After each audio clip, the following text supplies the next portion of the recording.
It's a dirty little journalistic secret. When reporters do an interview, a lot of what we get ends up on the cutting room floor. Usually that's no big deal.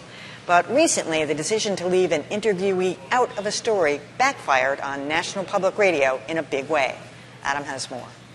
It was supposed to be a fun radio story hooked to the World Cup, an NPR feature by reporter Andres Kelto about why the British used to say soccer but then switched to football. Students took the SOC from Association Football and added ER to make soccer. To explain what happened next, Kelto interviewed Stefan Szymanski, IDing him as a sports economist at the University of Michigan and the author of It's Football, Not Soccer, and Vice Versa. In the 1970s, a number of big European and British soccer stars went to play in the United States, and they suddenly realized Americans use the word soccer, and that's what seems to have triggered this aversion to it in the UK. So far, so unremarkable. But then Zilka Maria Weineck, another Michigan professor, cried foul.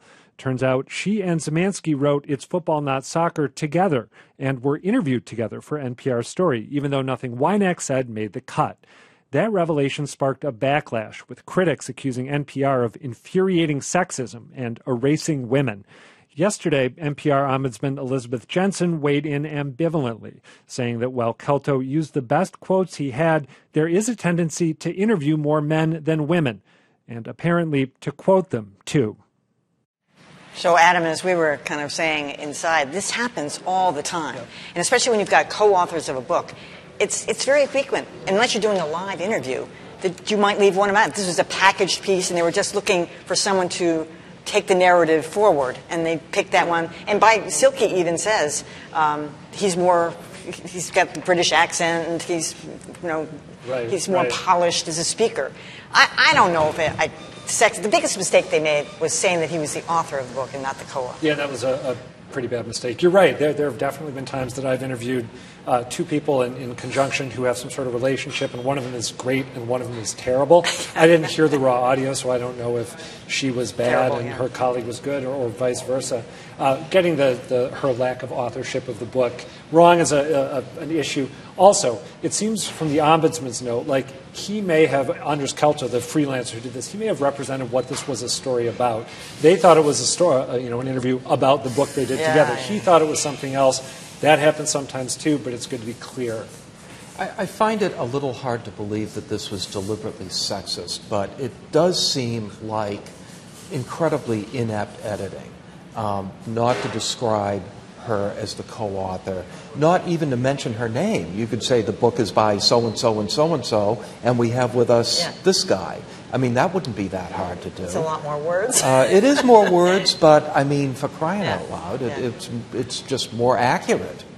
I have a big thing about names and titles, huge. So this goes right to me, because I'm really try to be conscious about that. So clearly she was bad. I didn't hear it, but I can tell you right now that's exactly what happened.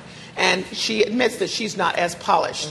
But also he had an obligation to say, my co-author and I, and then go on and answer your question. You're very skilled at this. No, I'm saying, but he could say even while she's there. People do that. I've interviewed two co-authors together.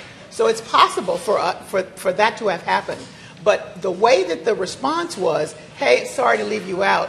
No. The exclamation points? No. You knew it was incumbent upon him to call her and to say what happened here and to, man up about it, and literally.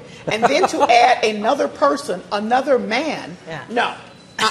You better go back in there. Another man with a British accent. You go back in there and you get something that she said and make that work. That wasn't right. I think even aside from the potential sexism, the thing that's actually the most troubling journalistically about this was that the man who the reporter quoted is his advisor at his fellowship program at the University of Michigan. Yeah. That's a clear conflict of interest. That absolutely should have meant that this story didn't get done at all, or at the very least didn't get done by quoting the man who is your advisor at a university. Good point. That's far worse than anything else, I think.